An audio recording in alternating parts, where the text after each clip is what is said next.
welcome to Morning Moments. Thank you for taking the time to join us today, whatever platform you're looking at this in. I have another filmmaker. I've had a lot of filmmakers on, and he's going to tell you about some of the projects he's done. He's an award-winning filmmaker, Andrew Jacob Brown. Welcome, Andrew. Hey, thanks for having me on, Andy. I really appreciate it. I'm honored to be here. This is awesome. What a great first name. I got to just tell you, what a great first name. It's one of my favorites, really. Well, yeah. It's Top one. Top one, right? Tell me, what do you do and why do you do it? What do I do and why do I do it? Well, those are great questions. I will try not to be long-winded, but so what do I do? Well, I am a full-time actor, filmmaker is what I do. How I got there is a wild ride, and that is a term you used, Andy. And I think that if you are a believer and the Lord is using you and you're walking with the Lord, it is going to be a wild ride. So I will say that right out the gate. So I know it's no different than anyone else that tells their story. I'm a father of 2 kids, married, and I am a Christian. But how I got started. So how did I get into that creative outlet of being an actor and a filmmaker? Well, I've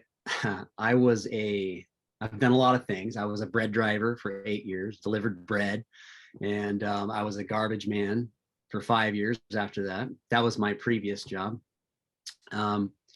But I started out wanting to just write. I wanted to write. I wanted to tell stories. I read and I'll try to give you the Reader's Digest version, but I became a Christian 2003. And I was, during that time, I was reading a lot of the Left Behind books. And so I was inspired by those. I don't know what it was. I was just convicted. I was like, wow, I was not saved. And I just knew I was going to be left behind, just flat out, for those that believe in the rapture. And so I was like, man, this stuff is real. So I started seeking, and I started going to a church with my mom, and my wife and I got saved at the same time. And man, we were all in, and we changed our life. But anyways, to fast forward, I was a security guard for a while, and I had nothing to do. I was sitting at this little back gate and guarding it, and they said, bring a book. And so I was like, well, I'm not much of a reader yet. I've read all these Left Behind books. So I thought, I'm going to create my own story.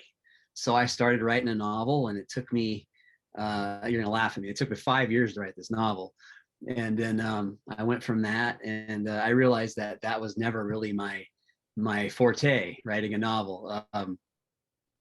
I always wanted to see something on the screen. I've been a movie buff my whole life, and TV shows, and and so from there I said, okay, I'm gonna write a screenplay. I gotta get something shown on the screen, So I wrote a screenplay in 3 months, an original story, and I threw it in a screenplay contest, and I took 4th place out of like 2,100 people. And I thought, wow. And so then I threw it in another contest, and I took 2nd place out of 1,600 people. And what I realized is, man, all those years I learned trying to be a writer, a novel writer, which is not in my wheelhouse. When you're writing for a creative, a novel, stories like that, you have to be very descriptive. You get in the character's head. Well, screenwriting, it's the opposite. You have to, you kind of got to be straight to the point and precise, as one page is like a minute on screen. And I felt like I was cheating. I was like, wow, I spent all this years learning how to do something that I'm not really naturally good at. And then I switched over to screenwriting, and I was like, oh, I just need to be straight to the point. So anyhow, I got into that, and I started getting into screenwriting, and I loved it. And I was getting awards, and I had a script optioned, but the movie was never made. And then I realized, I'm tired of putting my scripts on the shelf. So this is an interesting thing, how the Lord used all these tools to get me where I'm at. So from there, I picked up a camera and I filmed my first short film called Mariah. And I used my daughter, and she was 9 years old. And I shot just a 7-minute short. And I got this honorable mention in I think it was the Neo Noir Film Festival. And I was like, wow, like my first piece of work got something, you know? So I was honored. And from there, I was like, okay, I'm going to keep going. So I just kept going with the filmmaking journey. And I got the guts to make my own feature. And I started reading books, you know, collaborating with people, like probably like every other filmmaker does starting out. And then I made my first movie, Confound. And so now I'm on 4 movies, and it's been a weird journey. So that's what I do. Most importantly, I like the second one. You said, why do you do it? And the cliche answer that, and I say cliche because we all have a heart for the Lord, and we always say, well, it's, you know, we do it because it's for the Lord. Well, yes, we do. My answer kind of shifted through the years. I always believed that everything I did was for the Lord and to give him glory. But if we're honest, you know, I do this creative outlet because I love it. I was a martial artist for 30 years now. I've done martial arts. That was my first love. I taught it, different martial arts. So I've always had a creative outlet. And so I've taken every other creative thing that I've done, like writing and martial arts and stuff, filmmaking, acting now. And I've used the principles from martial arts. Now, where was I going with that? Why do I do it? Sorry, I lost my train of thought. For the Lord. My thought had shifted through the years. Up until probably a year ago, with the tough times that everybody was going through, especially during COVID, I saw a lot of division with families, including my own, with politics and things that, you know, the masks and vaccines and all the stuff with the chaos in the world, and actually inspired me to write some of my movies. I wrote a movie called COVID-19 Response, and it's a clean family movie. I wrote a movie called Family First. It's an action movie, but it's about family and how quickly a family can get divided. And my recent one is called Before It Happened, which it's kind of an end times feel movie. I can't really go into details. I got a trailer available, but we'll talk about that later. But my shifting was, I wanted to do this because I love to do it. You know, I wanted to be a full-time filmmaker. And but now I more than ever believe that we live in perilous times, and I think we really do live in the last days. And because of that, I feel like, man, as Christians, we need to get busy. And I thought, you know, I'm going to take the works of my hands, and I'm going to, I'm going to do it for you. And I pray that you bless it. So I like this old saying, do your best, pray it's blessed, and let God do the rest.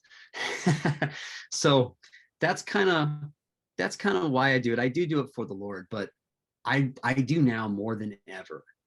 It's not about me. I do really like going to film festivals, and I like getting awards, and I think it really helps my production company. But now more than ever, as soon as I made that switch in my mind that it was really all about him, not just about what I love to do, the floodgates started opening. I'm on the show with you right now, but I got people, reaching out to me and asking me, how did you get a movie made so fast? How did you do that? And wow, your acting's pretty good. You know, I've received some great compliments, and I'm like, man, that's humbling, and I'm blessed by that. And so that's why I do it. That's why I do it. I do it for the Lord, and I feel like we're living in perilous times, and I really want to try to impact people to find the Lord. I think sometimes we get things mixed up. We try to do what we think we should be doing before we really commit to Christ. Yeah. And when you surrender to Christ, that makes a big difference. But doing it on your own it's all on your own. It's all struggle. Yeah. But when you say, Yeah. okay, now it's part of surrender. When I Yeah. surrender, I always say when surrender is your reasonable service, you can expect great things from God. Yeah. So it's just my reasonable service. Every day I die daily. Today I'm going to surrender. What are you going to do Oh, today? yeah. I'm going to surrender today. Die unto yourself. Yes. Yes. Yeah. And that way rejections don't affect you as much as they used to. Yep, you're right. Doors that are closed doesn't affect you as much as they used to, No, because I gave it up already. It's not mine. It's not mine to succeed or fail. It's that's right, Andy. God's. It's God's. And once we do that, and it doesn't matter if you're creating a film or raising a family, it's the same thing. Once you give it up to God, it's his, not yours. That's right. He's going to fight the battle for you. That's right. Amen to that. And gosh, I mean, that says it right there. Surrender. You got to surrender. And I'll give you a quick recent story. Okay, so I was a garbage man for 5 years, and I let me put it this way: for 15 years, almost 16, I've been writing, producing, directing, acting, editing, all on the side while working a 50-hour week job. So I mean, and being a family father, a man, going to church 2 days a week. And it's like, I've been doing all those things while I was working hard. So, I mean, I didn't just quit my job and, become a filmmaker. Well, this is an interesting story. So I'm a man of integrity, and, my job, it was a good company that I worked for, a great company, but there were some things that kind of got hectic, and there were some things that I kind of wouldn't do that just, I felt like it compromised my integrity, by law. Like, it's hard to get into, but it's just stuff they want you to do on the job. You're working crazy hours, in 12, 13 hours in a truck, and you're not taking breaks, and trucks are breaking down, and a lot of stress. But as the economy was getting really weird there for a while, I mean, people were, I don't know if we call it the great exodus. A lot of people were moving from states, as you know, like a lot of people from California, and people were going to Texas and migrating. And I had it in me where I was like, I really don't need this in Oregon. I live in a rough place. As you know, Portland's been a riot capital. We got it pretty rough here. You can compare us to Chicago. We're like right up there now. But this is my hometown, and I live here my whole life. And I realized that, there's just one day I was just like, man, I don't recognize this place anymore, And I thought, I want to move. I was like, I got my wife on board, and my daughter was more not on board, she's a teenager. But we came to the conclusion, I was like, I think this is what I need to do. See, I thought that's what I needed to do. But I put my house up for sale, and I was ready to move out to Alabama. I had friends out there, and I was like, I was going to own my house outright, and I was going to continue on with this filmmaking thing, and then go from there. And so I had my house sold. Boom, house sold. And I thought, wait, all right, the Lord's in this. Let's keep going. And now he was in it, but different reasons. You'll see. So I was like, okay. So we were getting all ready to move, and we had a month to go, and we were getting rid of some stuff and getting all ready to go. And then the last minute, it was like one of the last weeks, we got COVID, we got sick, and then we were all vulnerable for about a week, and then we're right back on our feet again. And then, but there was something that was happening with my wife, and she was like, one day we're sitting on the couch, and she's like, I don't want to move. And I was like, okay, well, let's talk about this. And I always told my family, I said I would never make them do something they didn't want to do, with their team. And because I could have taken it or leaving it at that point. But I was like, well, what do? We got a house we own. We just bought a house in Alabama. Well, what we did is we backed out of the house, and we lost earnest money or whatever. And so I had this lump sum of money from my house, and I'm like, well, what do you want to do? And I'm like, I got to go back to work. I already put 3 weeks in, a 3-week notice at my job. So I went to my boss, and I thought I had a great rapport there. And I went in there and I talked to her, and I said, hey, I got some crazy news, but I'm going to be sticking around, and if that's okay. And she's like, I can't have you. I'm like, what do you mean? She goes, I got 4 people hired. I'm like, you're kidding me. And I remember going in praying. I had this check in my spirit where I was like, I don't think I'm supposed to work here. But for me, it was a fear thing on the other side of the spectrum. Yeah, of course I want to be a filmmaker and do what I want to do. But for me, I'm like, I don't want to just give up. I'm used to providing. I'm a provider, you know? And my wife goes, you need to pray about it, but I think you should do this full-time filmmaking. I think you should make a run at it. And she's like, we're okay financially, you know, we're going to be fine for a long time. Take a stab at it. And I wouldn't do it. I was like, I got to pray about it. And I was struggling, Andy. And in the meantime, I'm already making film, but I mean, to do it full time, I decided, okay, there's another job that wants me. There's another company that wants me. So I found this company, this other garbage company, and I had an interview and everything, and they loved me. And then I'm like, I got this job, and I'm like, okay, this must be what the Lord wants me to do. But the day I went in for that interview, Andy, it was like, bam, I don't want you to do this. And I'm like, I got to do this, Lord. So I went in there and I did it. And they're like, we love you. I got a call when I got home, and they said, sorry, we decided to go with somebody else, but we're going to keep you on file. And I'm like, okay, maybe I'm not supposed to do this, you know? So I surrendered. Like you said, I have had to live in this last year. I've had to live with 100% faith and relying on God now more than ever in my life, because I don't have health insurance, you know, and I just got a pretty good bank account to support me. And now I'm going at it. I'm just going at it full force as a full-time filmmaker and actor. And when I did that, all of a sudden it was like people are reaching out to me. Things are growing on my pages slowly. People are, you know, wanting to help me. And I'm like, wow, this is crazy, you know? And I hope that wasn't long-winded, but I mean, just that story about surrendering, it's like, okay. And ever since then, and now within this last 12 months of doing all this, I'm not going to lie, I've had some like fear come in where I'm like, should I be doing this?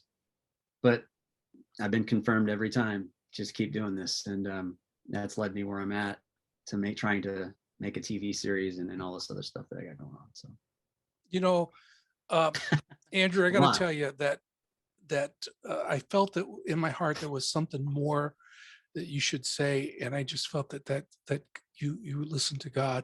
There's some of you that's listening to this right now going, I needed to hear that step of faith. Maybe you're struggling with making that step, and you say, well, God, you've already told me, you've given me the signs, but I don't want to pull the trigger and say I'm ready to go all in with you. And this has been a godsend for some of you listening to this. It could be now, and it could be a year from after the taping. Some of you are listening and going, yes, that's me right now. Listen to God and follow him. That's what I have to tell you. Right down yes. below, Andrew, I'm going to put down websites, and within the video too, I'm going to put in websites and all how the people get a hold of you. Sure. But more important than that, those of you who've heard this interview and listening to Andrew, take the time right now, pray for Andrew Jacob Brown, that God would continue to bless him and the true ministry that he's doing, the ministry of telling the story and getting the story out, and that God would bless him, and he's given to the Lord. Now he's going to get ready to have it pressed down, shaken together, and running over. We're believing that for you, brother. Thank you so much for sharing with us today. You're very welcome. I thank you. Humbled, and I appreciate that. Thank you. Thank you for joining us for Morning Moments. And if you would, please keep coming back for some more Morning Moments.